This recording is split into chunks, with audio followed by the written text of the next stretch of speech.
Vamos abrir em 1 Reis, capítulo 3, e vamos ler esta sessão que vai do verso 3 até o verso 15, irmãos. Mas nós não vamos expor hoje a sessão inteira, apenas vamos passar por ela para contextualizar e entender bem o que essa sessão ensina, e daí então vamos começar a passar devagar por cada ponto desta sessão do livro de Reis. Diz assim a Escritura, a partir do verso 3, meus irmãos. Salomão amava ao Senhor, andando nos preceitos de Davi, seu pai, porém sacrificava ainda nos altos e queimava incenso. Foi o rei a Gibeão para lá sacrificar, porque era o alto maior. Ofereceu 1000 holocaustos Salomão naquele altar. Em Gibeão apareceu o Senhor a Salomão de noite, em sonhos. Disse-lhe Deus: pede-me o que queres que eu te dê.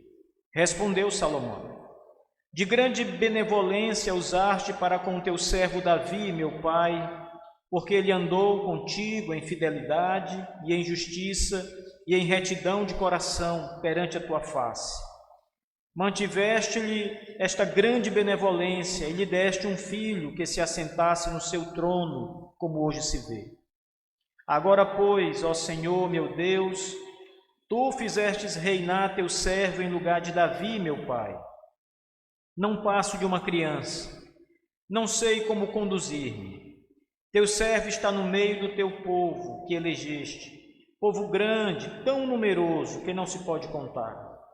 Dá, pois, ao teu servo coração compreensivo para julgar ao teu povo, para que prudentemente discirna entre o bem e o mal, pois quem poderá julgar este grande povo?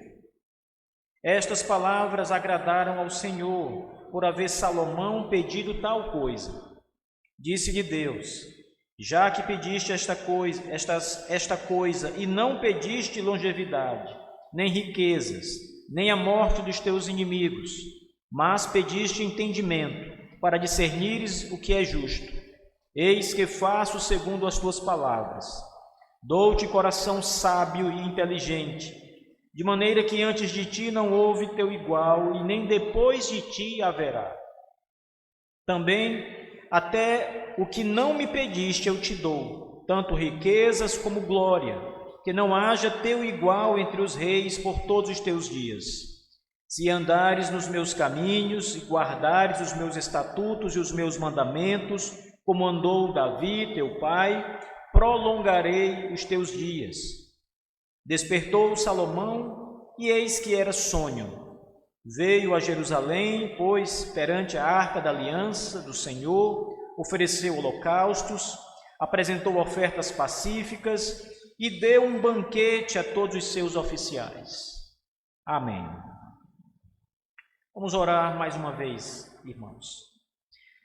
Nosso Deus Todo-Poderoso e nosso Pai bendito, nós estamos diante da Tua sagrada palavra, Senhor, buscando a direção do Teu Espírito para nos conduzir, extraindo daqui verdades profundas e maravilhosas que nos edificarão e que promoverão, sobretudo, a glória do nome do Senhor.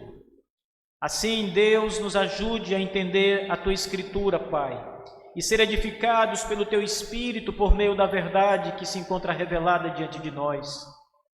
Que assim como foi Salomão diante de Deus em sua oração, que assim a Igreja do Senhor reunida neste lugar esteja diante de Ti com o mesmo espírito de Salomão. Em nome de Jesus Cristo, nosso Deus, ajuda-nos nessa manhã. É o que nós te suplicamos. Amém. Essa passagem do livro de Reis, irmãos, retrata uma das passagens mais marcantes na história do reinado de Salomão. Essa oração que Salomão tem à noite, quando ele havia saído para adorar e para sacrificar diante de Deus em Gibeão, é uma das orações mais sublimes da Escritura, porque lá nós encontramos um homem que se coloca diante de Deus, ainda que seja o rei, ele se coloca numa posição de humildade diante de Deus, reconhecendo que ele tem total dependência de Deus para que possa reinar sobre o povo de Deus. Ele diz, Salomão, em sua oração: tu elegeste um povo. Ele reconhece que o povo de Deus, a nação de Israel, é o povo que Deus formou pelas entranhas de Abrão. De Abrão ele fez aquela nação, aquele povo, ele elegeu aquele povo. E agora ele sabe que está diante de Deus como rei daquela nação e precisa de Deus para governar com sabedoria aqueles que pertencem ao Senhor e que estão agora entregues em suas mãos. É uma oração importante, porque nós podemos esperar muitas coisas se um homem for colocado diante de Deus e tiver a oportunidade de pedir qualquer coisa.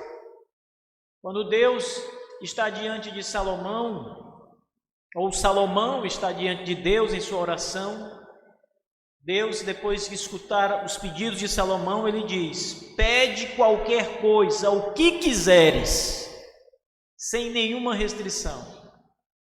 Então, irmãos, foi de fato uma oração levada ao trono do Altíssimo, ao qual nós devemos imitá-la, mas não apenas imitar no sentido de verbalizá-la, mas de buscar ter o coração de Salomão neste sentido.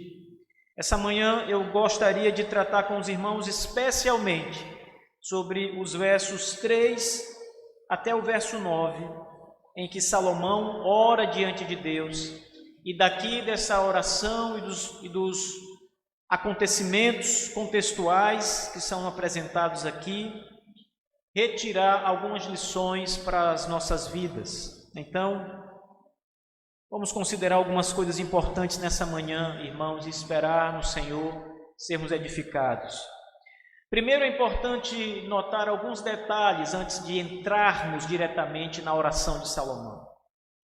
Salomão é um homem que teme a Deus. O texto diz que Salomão amava o Senhor e andava nos preceitos de Deus, que eram os preceitos de Davi, o seu pai.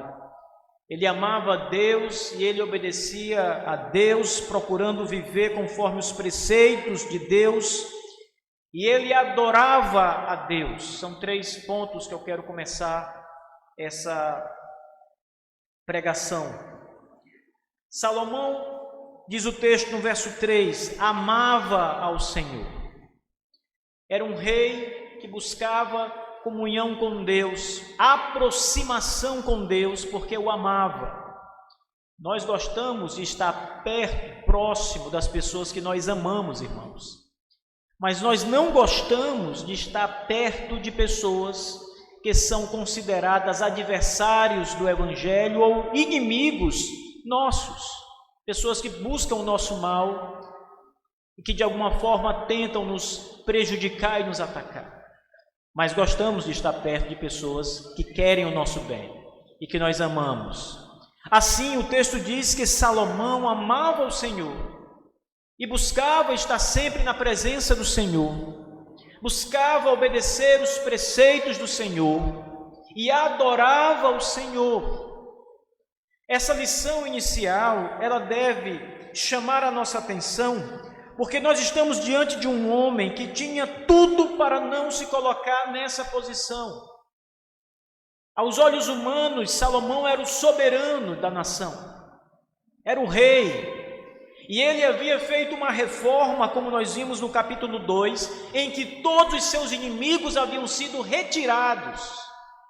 Ele não tinha mais nenhum tipo de oposição em Israel, pelo menos não uma oposição que ameaçasse qualquer coisa.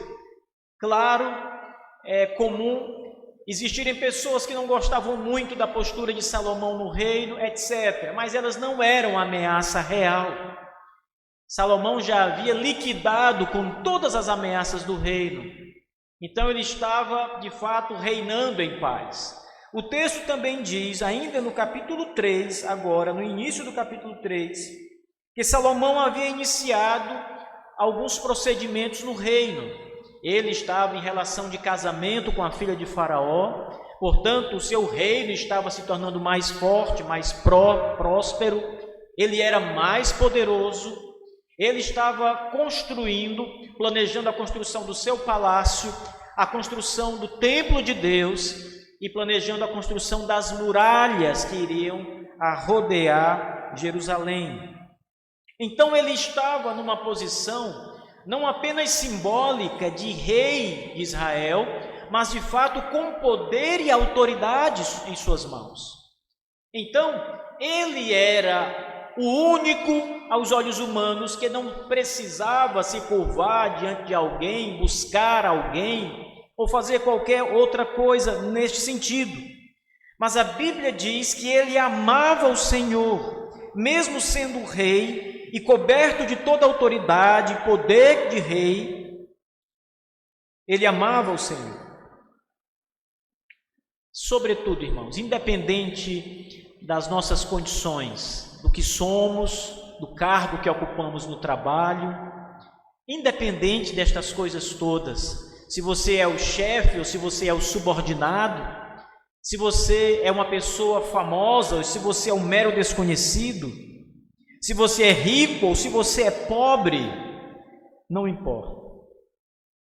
A lição que nós temos aqui é que nós precisamos amar o Senhor em qualquer circunstância, em qualquer situação, precisamos amar o Senhor. E se amarmos o Senhor, como Salomão, nós vamos andar nos preceitos de Deus.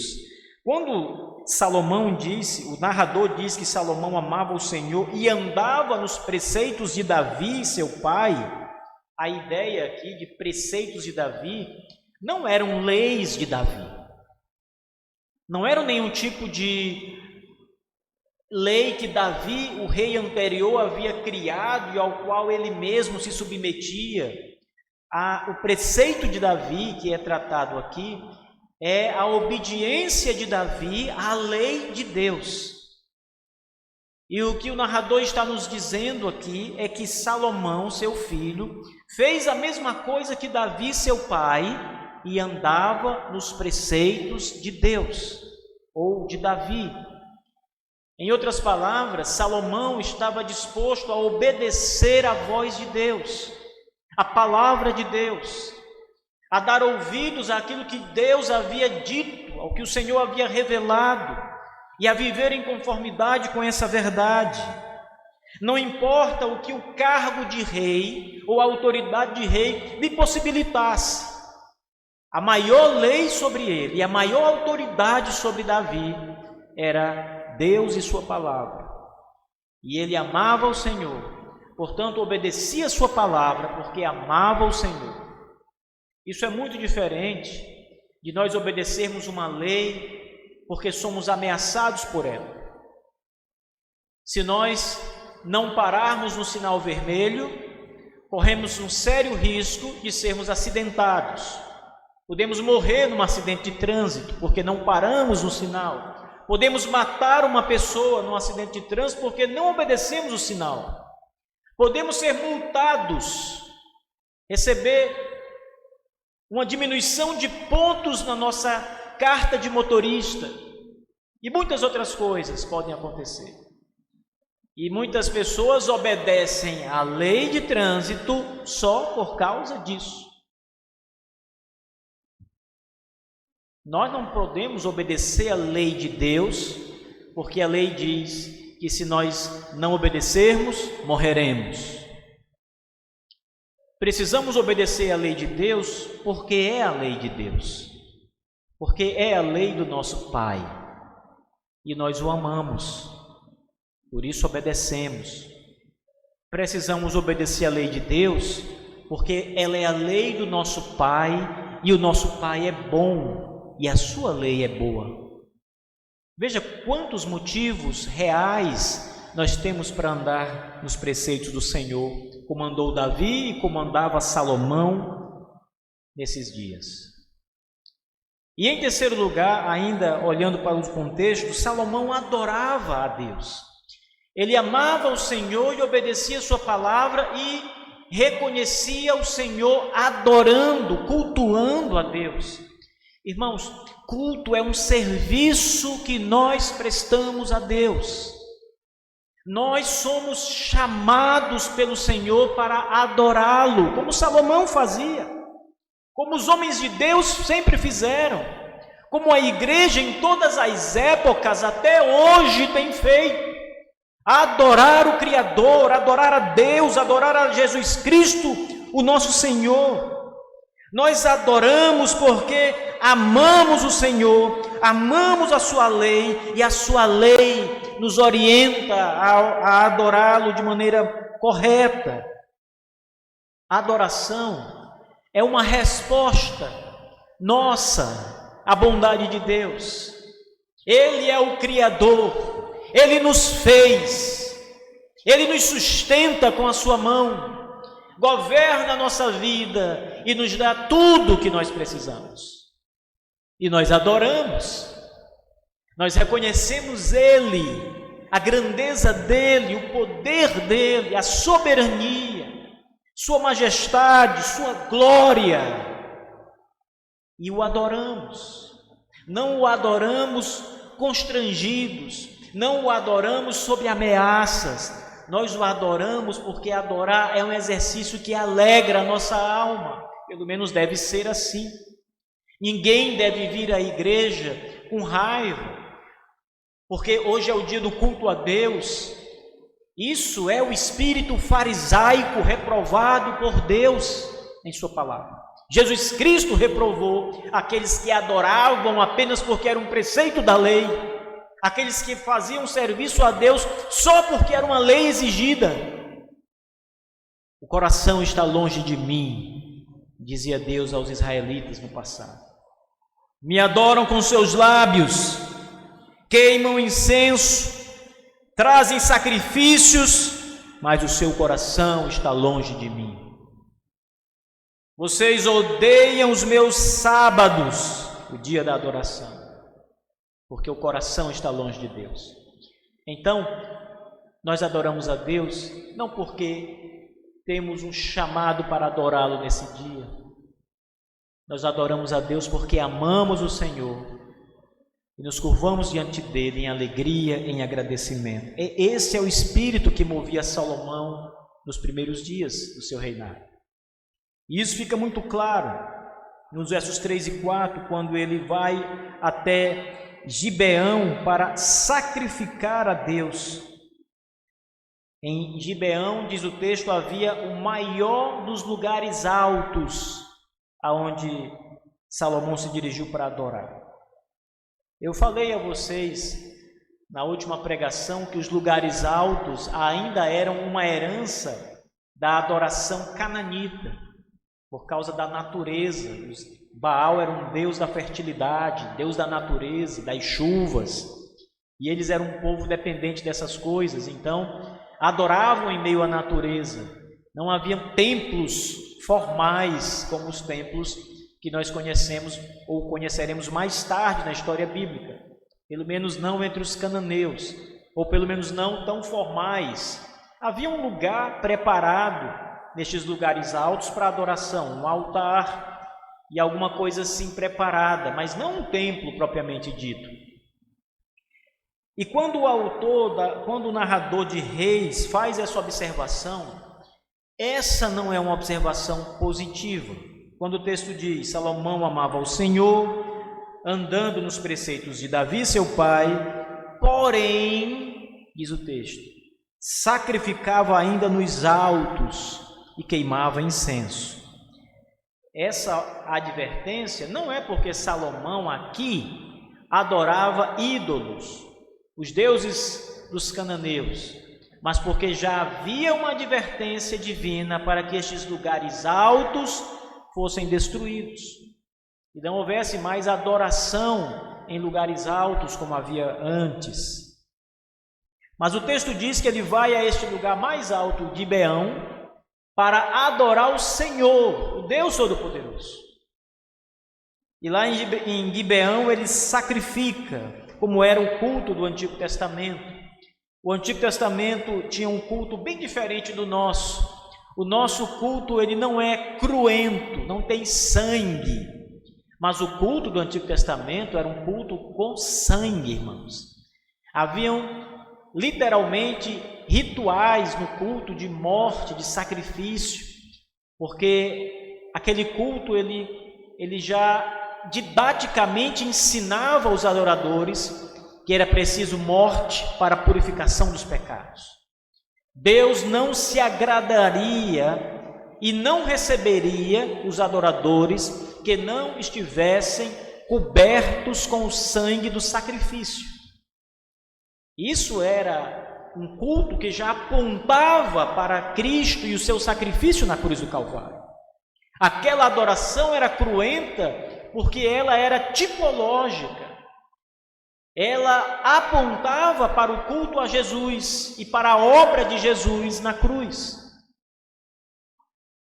É por isso que quando Cristo chega e João Batista olha para Jesus, ele diz: eis o Cordeiro de Deus. Aquele Cordeiro que foi morto no Antigo Testamento centenas, milhares de vezes, e o seu sangue era o sangue da expiação para muitos pecadores. Este é o Cordeiro de Deus que tira o pecado do mundo. E os sacrifícios acabam ali, porque Cristo morreu, diz o autor da carta aos Hebreus, uma vez por todas, não precisando mais de sacrifícios, nem de sombras, porque aquele que a sombra prefigurava já veio, Jesus. Mas nos dias de Salomão não era assim, ainda eram as sombras, os sacrifícios. E Salomão leva mais de 1000 sacrifícios a Gibeão para sacrificar. Ofereceu 1000 holocaustos, Salomão, naquele altar. Imagine, irmãos, um culto, mesmo nos padrões do Antigo Testamento e nos padrões do rei, em que 1000 holocaustos são queimados num único culto a Deus, o culto do rei. Alguns autores olham para essa expressão 1000 holocaustos e entendem que não é um número literal, é um número que representa grande quantidade, seria mais ou menos essa a expressão que eles dizem. Mas nada no texto nos leva a pensar que de fato seja isso. Pode ser que sim, pode ser que 1000 naquela época, entre os hebreus, não fosse literalmente a indicação de uma quantidade, mas representasse, de uma quantidade exata, 1000, mas representasse uma grande quantidade. Mas pode ser que de fato fossem 1000. Salomão, diz o texto, ofereceu 1000 holocaustos naquele altar diante do Senhor. Então, foi um culto longo, demorado, com a participação de sacerdotes para fazerem os sacrifícios. E logo Salomão, passando todo este culto a Deus, estava exausto.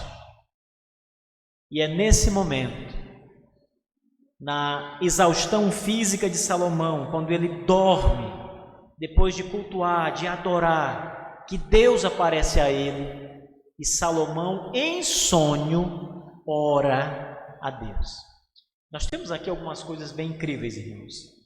Salomão não estava acordado quando orou ao Senhor, mas o texto nos ensina que ele orou ao Senhor. O seu sonho não foi meramente um sonho, uma fantasia de sua mente.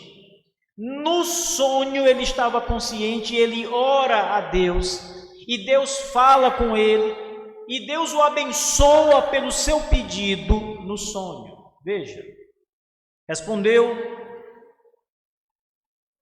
em Gibeão apareceu o Senhor a Salomão de noite em sonhos. Disse-lhe Deus: pede-me o que queres que eu te dê. Respondeu Salomão em sonho: De grande benevolência usaste para com teu servo Davi, meu pai, porque ele andou contigo em fidelidade, em justiça e em retidão de coração perante a tua face. Mantiveste-lhe esta grande benevolência e lhe deste um filho que se assentasse no seu trono, como hoje se vê. Essa é a primeira parte da oração de Salomão em resposta à pergunta de Deus. O Senhor, depois de ser adorado, depois de receber 1000 holocaustos, e estando Salomão já dormindo, exausto, de um culto cansativo, Deus aparece a ele. Essa é uma resposta de Deus ao culto de Salomão e à vida de Salomão. E o Senhor então diz: pede-me o que queres que eu te dê. Essa pergunta, irmãos, ela é muito tentadora. O que queres que eu te dê? Qualquer coisa. O que você pediria a Deus se o Senhor aparecesse a você, como apareceu a Salomão em sonho, e dissesse isso? Pede o que você quiser, sem restrições, qualquer coisa que você queira. Qual seria o seu pedido, irmão? Vocês estão pensando nas contas para pagar? Estão pensando na saúde? Em que estava pensando Salomão quando Deus fez esta proposta? Deu a Salomão essa graça: pede-me o que queres que eu te dê. A resposta de Salomão começa de novo, com uma adoração. Ele louva a benevolência de Deus. Benevolência, nesse texto, significa uma grande bondade. Salomão vê em Deus uma grande bondade, não por causa do pedido, veja. Ele não está dizendo a Deus: Senhor, como tu és generoso, como tu és bom, por me dar a oportunidade de pedir qualquer coisa. Que homem bom, que ser maravilhoso és o Senhor Deus. Qualquer coisa que eu queira está diante de mim, eu posso pedir e obter, porque o Senhor é quem está dizendo. Ele louva a Deus e adora a Deus em sonho, pela benevolência do Senhor, por tudo que o Senhor Deus fez em conduzir seu pai Davi. Veja, de grande benevolência usaste para com teu servo Davi, meu pai, porque ele andou contigo em fidelidade, em justiça e em retidão de coração, andou perante a tua face, mantiveste-lhe esta grande benevolência e lhe deste um filho que se assentasse no seu trono, como hoje se vê. Salomão vê a mão bondosa de Deus guiando os passos de Davi, seu pai. Ele chama benevolência, ele usa um adjetivo: grande benevolência usaste para com Davi, meu pai, pois ele andou em justiça e em fidelidade, andou contigo em retidão de coração e andou perante tua face. Veja, nós temos aqui nessa passagem algo bem interessante. Quando Salomão diz que Deus foi benevolente com Davi, ele está reconhecendo que parte da benevolência de Deus com Davi foi fazê-lo andar na face dele. Porque, diz o texto, de grande benevolência usaste para com teu servo Davi, meu pai, porque ele andou contigo em fidelidade. A benevolência não é literalmente uma resposta à fidelidade de Davi. A fidelidade de Davi é parte da benevolência de Deus para com ele. O fato de Davi andar na face de Deus, de ser leal ao Senhor, como diz Davi, de ser justo em seus caminhos e de ter retidão em seu coração, era parte da benevolência de Deus a Davi. Você pode pensar o seguinte: quer dizer então que Deus não foi benevolente com Davi porque Davi foi tudo isso? Está errado esse pensamento? Não, não está. Você pode olhar para uma pessoa que busca Deus, que anda em fidelidade, que se humilha diante do Senhor e ver essa pessoa ser abençoada. A mão de Deus está sobre ele, porque ele é uma pessoa que teme a Deus. Isso está certo. Davi foi abençoado por Deus porque Davi temia a Deus. Isso está certo. Mas Davi temia a Deus e andava na face de Deus e tinha um coração diante de Deus reto, porque Deus foi benevolente com ele. A resposta da benevolência divina em Davi foi o retorno de Davi em reconhecer Deus e ser fiel a Deus e andar diante dele com justiça, com coração íntegro. E Deus o abençoou ainda mais. Às vezes as pessoas dizem assim, fazem questionamentos assim: ora, por que nós devemos orar? Você está precisando de saúde, você está doente, e então você ora a Deus: Senhor, ajuda-me. E Deus então envia saúde para você. A pergunta é: o envio da sua saúde não já estava determinado desde o princípio nos decretos divinos? Estava. Mas também estava determinado os meios pelos quais Deus enviaria a saúde. Os meios são a oração, a sua oração e a sua clemência, súplica a Deus. Ele determina o fim e os meios aos quais se atingirá o fim. Então, aqui quando Salomão reconhece a benevolência de Deus para com Davi, ele está reconhecendo também que Davi foi o que foi diante de Deus por causa da benevolência de Deus. E isso é adoração, irmãos. Quando você reconhece a grandeza de Deus em qualquer dos aspectos, em qualquer graça que você receba, você o adora. Você diz: obrigado, Senhor, pela tua bondade comigo. Quando você está diante das suas refeições com a sua família em casa e você agradece a Deus, você diz: Senhor, obrigado pelo alimento. Eu te dou graças pelo pão que está diante de mim.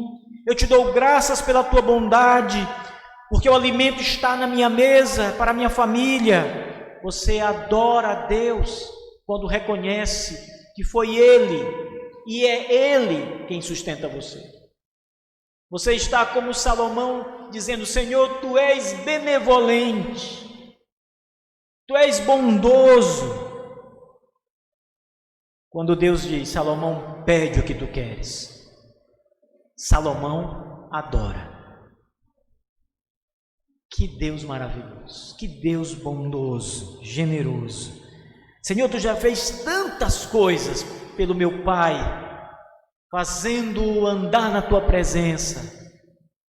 E ele ainda diz: e concedeu a ele mais bondade, fazendo com que o seu filho subisse no trono, como hoje se vê. Ele era o rei agora. E ele também sabe, e sabe muito bem, que ele só é o rei porque Deus havia estabelecido isso e providenciou para que isso acontecesse. Mais uma vez, lembrem dos episódios do capítulo 1 e 2. Lembre da rebelião. Lembre do seu irmão querendo usurpar o trono. Lembre do seu irmão juntando apoiadores, pessoas importantes em Israel. O antigo guarda, o antigo chefe da guarda, o sacerdote. Tudo isso cai por terra, porque Salomão foi o escolhido de Deus para reinar. E ele está aqui na sua oração em sonho, falando com Deus em sonho, reconhecendo a mão de Deus na sua própria vida ao estabelecê-lo como rei. Senhor, Tu limpou todo o meu caminho. O Senhor preparou o trono, como juraste ao meu pai e como hoje se vê. O Senhor venceu meus adversários, como hoje se vê. Note que o começo da oração de Salomão é adoração, não é petição. Pede o que tu queres, ele não pede, ele adora. Ele reconhece a grandeza.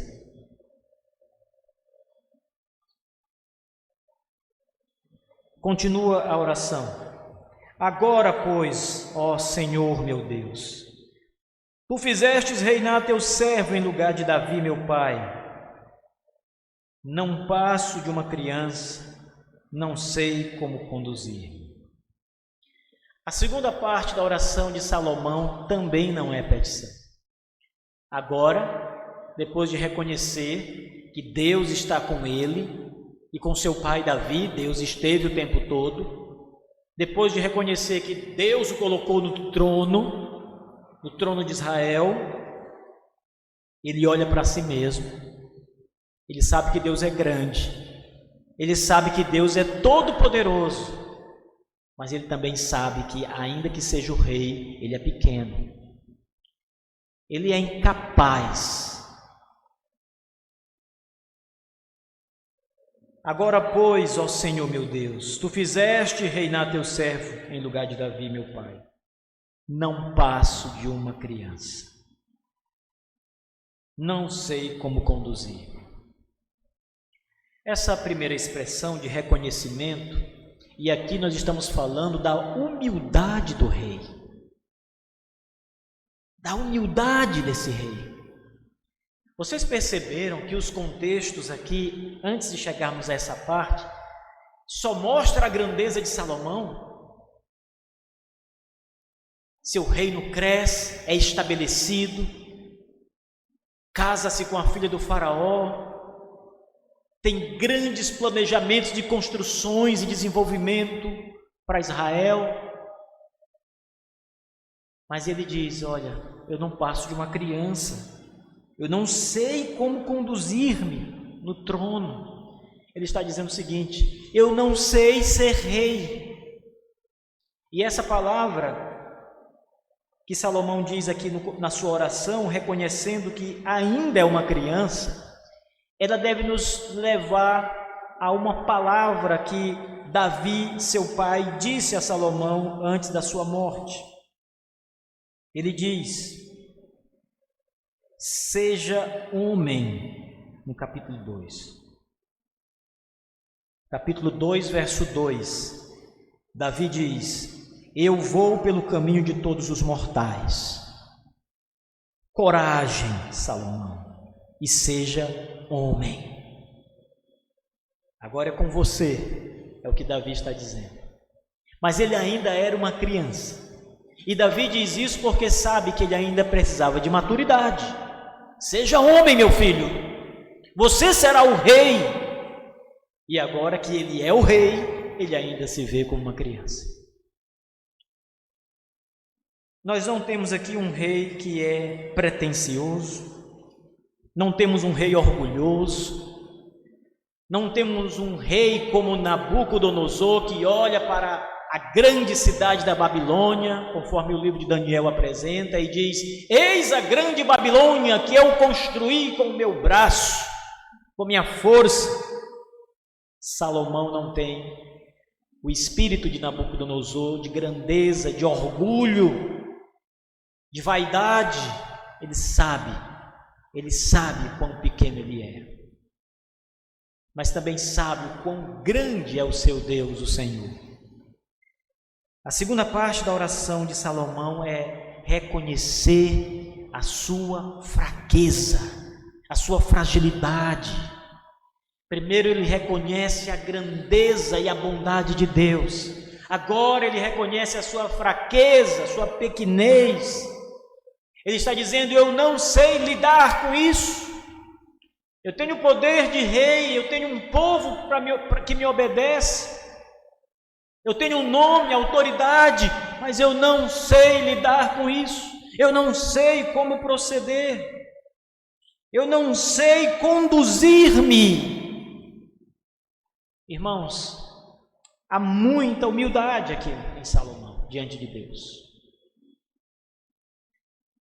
Geralmente, quando uma pessoa é chamada para ocupar um cargo, você vai ser um ministro, e você tem uma conversa antes, e a pessoa pergunta: você vai fazer isso, isso, isso? Faço. Você consegue? Consigo. Você quer o emprego, né? Você quer o cargo, então você tem que dizer que vai fazer o cargo. Mas às vezes no seu interior você está dizendo: eu não sei nada disso, não sei como é que eu vou fazer aqui. Não é errado não saber, irmãos, não é pecado não saber. Pecado é dizer que sabe quando você não sabe, porque aí você estaria mentindo, e a mentira é um pecado. Pecado é você orgulhar-se porque sabe, um orgulho pecaminoso, um orgulho que é revestido de soberba. Eu sei. Mas quando você diz eu não sei, você não peca por ignorância. Nesta oração, Salomão diz: Senhor, eu não sei, ajuda.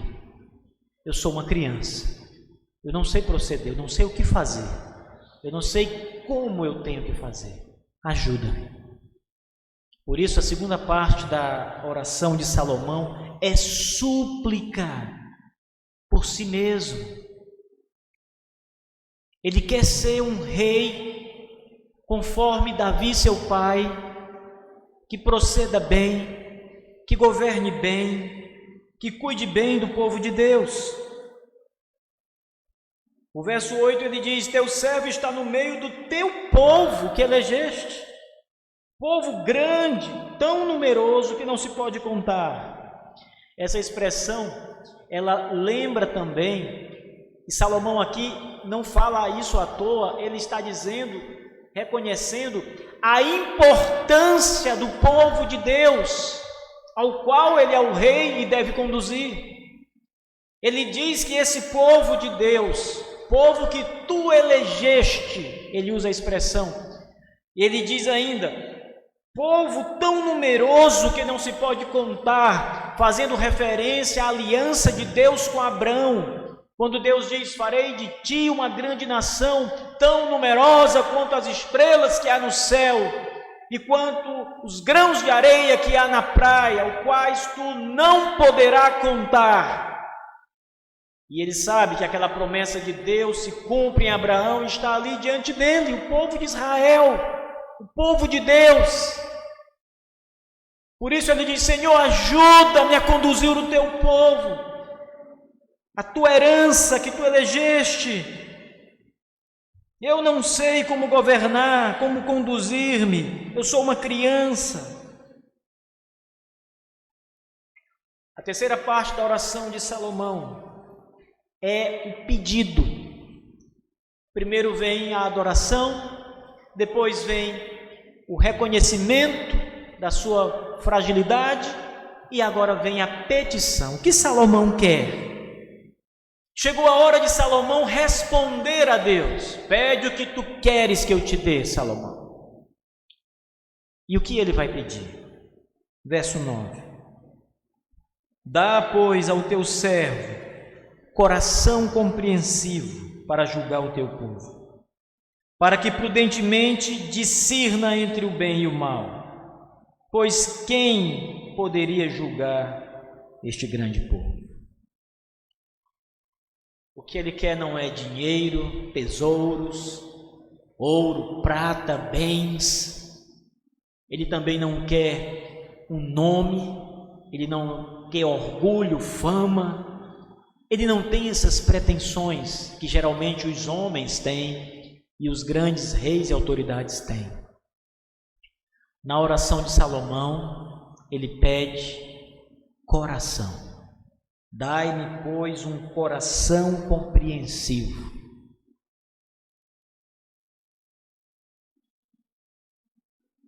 A palavra compreensivo, irmãos, ela está ligada aqui à ideia de justiça.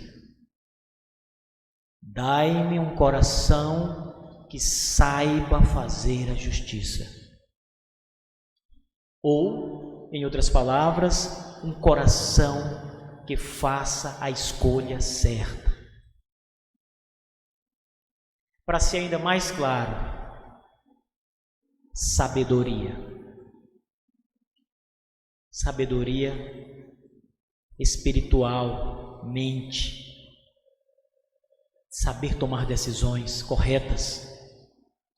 Para os hebreus, a fonte de todas as emoções, todas as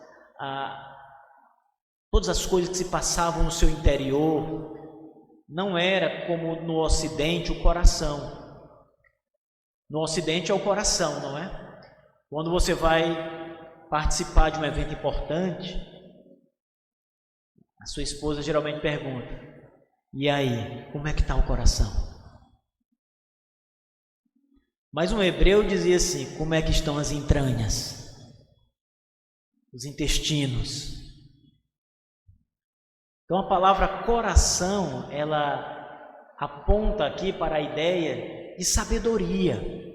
Salomão pede um coração sábio, isto é, prudência para fazer as coisas corretas, para tomar as decisões corretas, para proceder como precisa proceder como rei de Israel. Dai-me, pois, coração compreensivo para julgar o teu povo, para que prudentemente discirna entre o bem e o mal. Ele quer um coração e uma sabedoria capaz de diferenciar o que é certo e o que é errado e fazer a escolha certa. Tudo isso, irmãos, que Salomão pede, toda a sabedoria para proceder, é para poder julgar o povo de Deus de modo correto. É para ser um bom governante. É para reinar de maneira justa, para o bem do povo, cuidando do povo e para a glória de Deus, para a glória do Senhor. Quem dera os governantes tivessem este mesmo espírito de Salomão quando subisse no trono. Quem dera os presidentes se curvassem diante de Deus e todas as nações e orassem a Deus e dissessem: Senhor, é muito grande este povo que agora está em minhas mãos. Dai-me sabedoria para governar esse povo com justiça. Ajuda-me, dai-me um coração compreensivo. Ajuda-me a discernir o bem do mal para escolher de forma correta para o bem desta nação. Quem dera, meus irmãos, tivéssemos reis assim, governantes assim. Provérbios diz que quando um rei bom está no comando, o povo se alegra. Quando um rei sábio, justo, está a nos governar, nós ficamos felizes, alegres, bendizemos a Deus. Mas quando um governante ruim sobe no trono, o mesmo provérbio diz que o povo geme, sofre, lamenta, sente dor.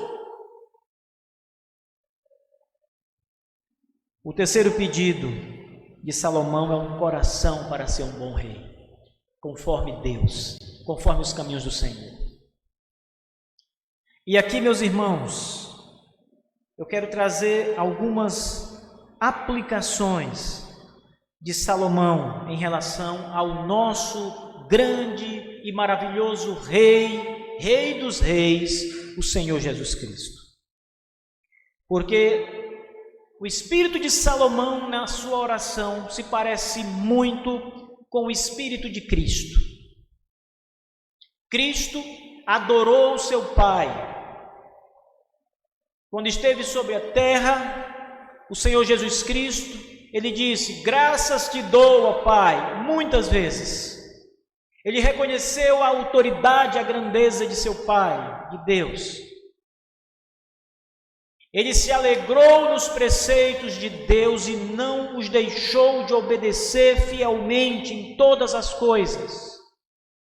Davi quebrou os preceitos de Deus algumas vezes. Salomão quebrou muitas vezes. Todos quebraram os preceitos de Deus. Mas Cristo é o único a quem se pode dizer que andou na lei de Deus sem jamais quebrá-la, sem pecar contra o Senhor. Somente Cristo, solos Cristos, Ele cumpre a lei cabalmente, inteiramente. Salomão tropeça, nós vamos ver na história de Salomão que virá pela frente. Davi quebrou a lei de Deus muitas vezes, e todos os homens quebram a lei de Deus. Cristo não quebrou a lei do Senhor. Por isso, Ele, em sua justiça, nos justificou dos nossos pecados. É a justiça, aquela obediência perfeita, ela é passada para o povo de Deus, e o povo de Deus é declarado justo na presença de Deus, por causa da justiça de Cristo, porque não quebrou a lei jamais. Ainda que nos esforcemos, meus irmãos, ainda que o próprio Salomão e Davi tenham se esforçado, eles quebraram a lei. Porque dentro deles, assim como dentro de todos os homens, há um coração perverso, há uma natureza inclinada ao mal, a depravação total é uma realidade na natureza humana, e todos quebram a lei, mas Cristo não quebrou, porque em Cristo não havia pecado. No Senhor Jesus não havia inclinação para o mal, ainda que Ele fosse tentado pelo mal, pelo diabo. Em Cristo Jesus não havia um coração caído como havia em todos os filhos de Adão. Em nosso Senhor não havia isso. O segundo ponto que relaciona Salomão a Cristo, irmãos, é a humildade. Porque quem foi mais humilde do que o Senhor Jesus Cristo na terra? Salomão era filho de Davi. E Davi era filho de Deus. Mas era filho de Deus por adoção. Jesus Cristo é o Filho de Deus, o Filho unigênito de Deus. E Ele é enviado ao mundo. E toda a sua humilhação começa quando Ele está no mundo, no ventre de Maria, até a sua descida ao Hades. O Filho não do Rei de Israel, do Rei do universo, do Rei da criação, estava na criação, no mundo, e foi humilhado. Fizeram tudo com ele, não fizeram caso dele, e fizeram todo mal contra ele. E ele, sempre humilde, lavou os pés dos seus discípulos mais chegados. Disse: João, batiza-me. Senhor, eu é que tenho que ser batizado por ti, e tu vens a mim e diz: batiza-me. E o Senhor diz: faça por enquanto. Ele se humilha para vir ao mundo e se tornar homem, estar no meio de nós. A humilhação de Salomão na oração é louvável. Nós estamos vendo um homem cujo coração é contrito diante da presença de Deus. Mas o coração do nosso Salvador é incomparável, irmãos. Porque ao mesmo tempo em que Jesus Cristo era o servo, ele também é o rei. Ao mesmo tempo em que ele era fraco, ele era forte, o mais forte de todos. Ao mesmo tempo em que o Senhor Jesus estava ali passando por situações ruins, ele poderia mudar toda a situação. Mas ele se humilha em humildade, ensinando a ser servo e a como proceder como um servo do reino de Deus.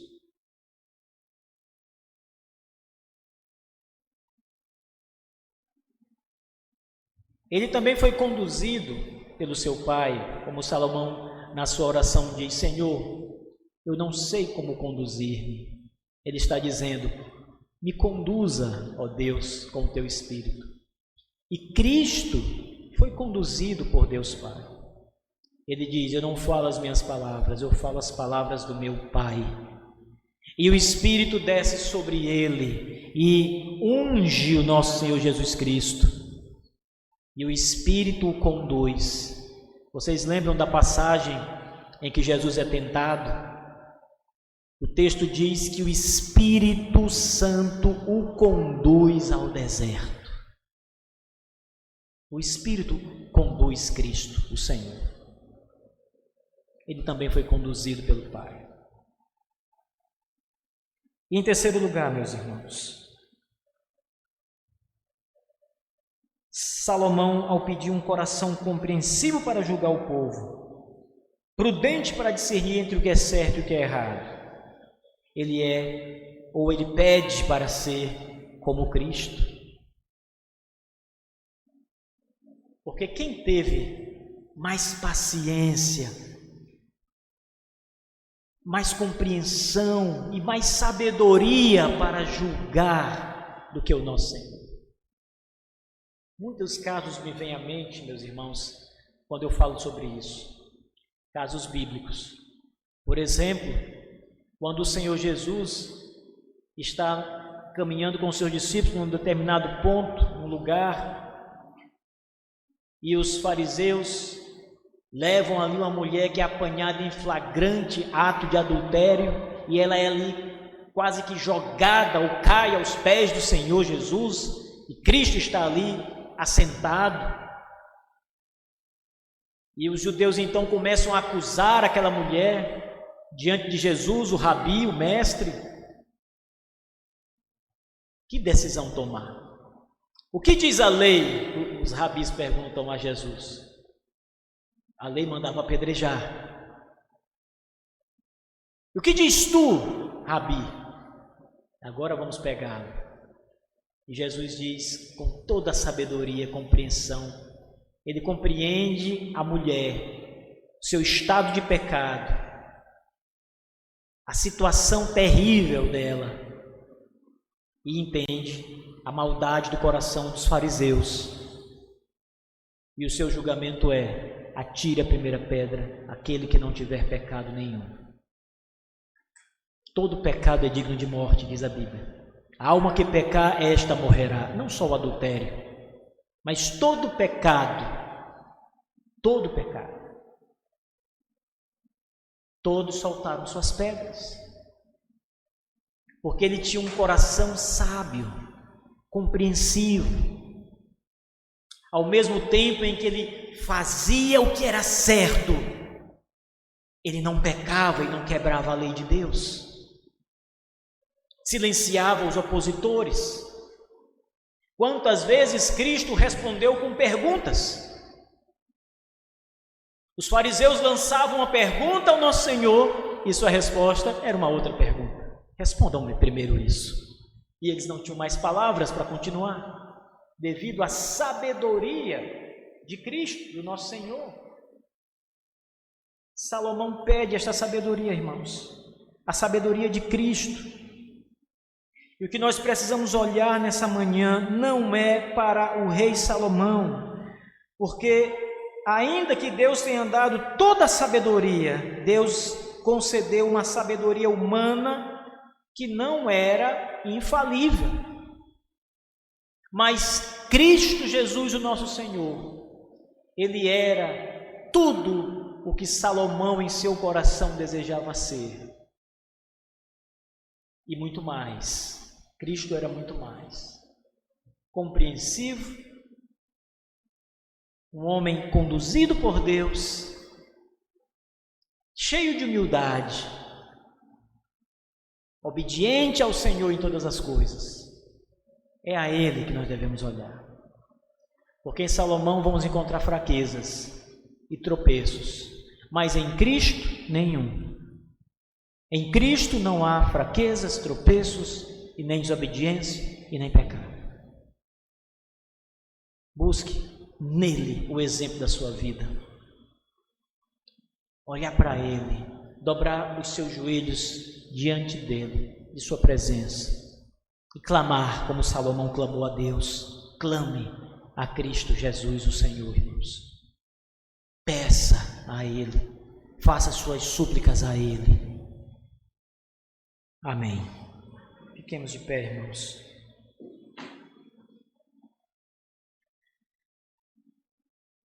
Nosso Deus amado, bendito. Obrigado, Senhor, por essa manhã, pela lição que aprendemos da Tua palavra na vida de Salomão, na sua oração. Somos gratos, Senhor, porque o Teu Espírito tem falado conosco e também tem nos ensinado muitas coisas e tem nos conduzido, nos levado especialmente a olhar para Cristo Jesus. E que ali os nossos olhos estejam fixados, meu Deus, no nosso Senhor e Salvador. Que Ele seja a nossa esperança, a nossa fonte maior de tudo o que precisamos. Que a nossa inclinação, Senhor Deus, de fato seja para Cristo Jesus, o nosso Senhor, o nosso conselheiro, o nosso mestre, o nosso redentor. Que venhamos a descansar nele, Senhor. Ajuda todo o teu povo a olhar para Cristo e a buscar a Cristo. Em nome de Jesus. Amém.